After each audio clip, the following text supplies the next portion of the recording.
hemisphere does face processing, or maybe global processing of a scene. The left hemisphere does more detailed processing of the scene. The left hemisphere does the trees, if you see what I mean, and the right hemisphere does the wood. And if you show a patient, this split brain patient, this Archamboldo picture, and say, okay, what are you looking at? Point to the word that describes what you're looking at. Well, the right hemisphere is getting the face. The left hemisphere is getting the vegetables. So the left hand points to the word face. The right hand points to the word fruit. Right? Okay.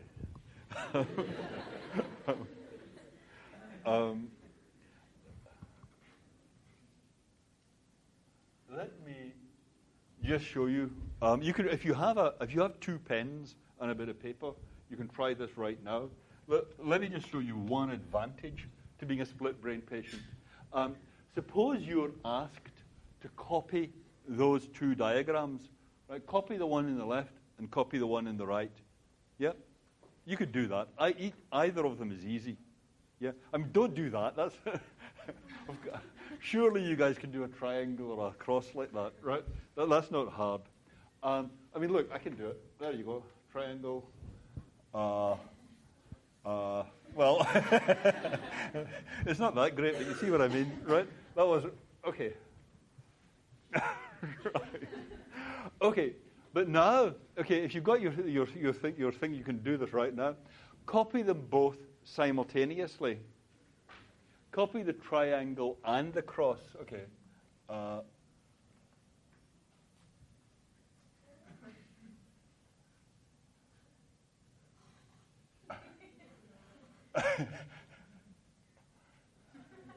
God.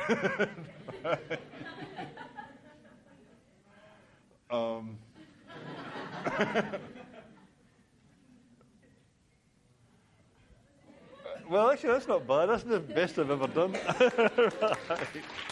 Okay. I guess I'm getting practice in this. The thing is that regular people have a lot of trouble with this, right? Split brain. Did any of you try this right now? Yeah. How did you do? Like I had to slow down and finish the triangle before I finished the cross. Oh, right. Okay. Okay, the thing is, split brain patients can do this without any trouble at all. Split brain patients, look, here are some. Here's on the top right and the top left, you've got a regular person copying 2 things that are mirrored images of one another. So that's dead easy, right? You can do that. If it's the same shape or there are 2 mirror images, you can do that. But if they're different shapes, as in the thing I just did, regular people do really badly, right? So you can see that person at the bottom left is not doing too good. There is a split brain patient copying the same pair of things, yeah. Split brain patients do it just fine. So there are advantages to being a split brain patient. Yeah? Sorry? Like, how good is their ability to do this? They do homework with one hand.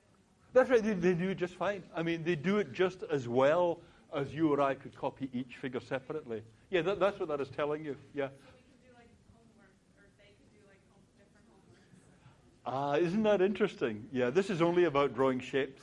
Yeah, but yeah, but no, it is a very interesting question about splitting attention here. I once read a science fiction story that began with an alien sitting on a sofa reading 2 books simultaneously. And I love that because there's something subtle about it, but it's really mind-bending at the same time. Anyone who can read 2 books simultaneously, I mean really simultaneously, not switching from one to the other, but reading them simultaneously, that's just someone who's very different from an ordinary human. Yeah, there's something deeply true about the idea that you can only attend to one thing at a time. And it doesn't seem to be true of split brain patients. It does not seem to be true that they are like this alien, that they can really split attention like that. But it's one of the interesting questions that's raised. Okay, so just to say again what the basic theoretical point is here.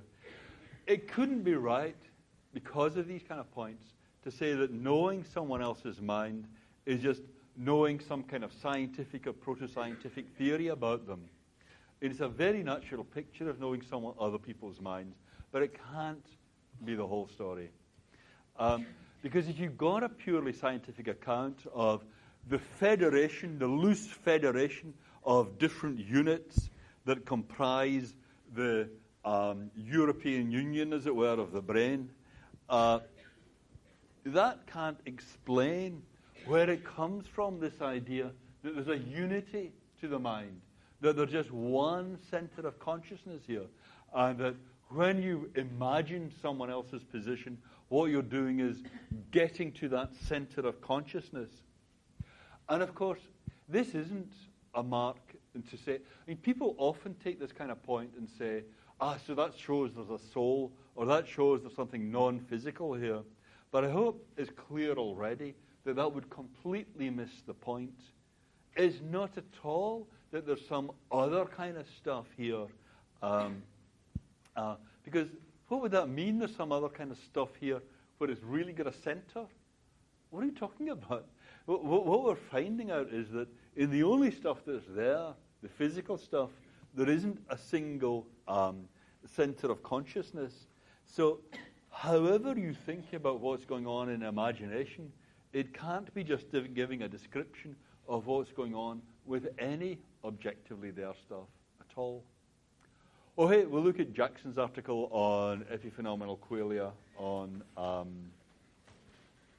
Monday. Okay. Thanks, guys. Great questions.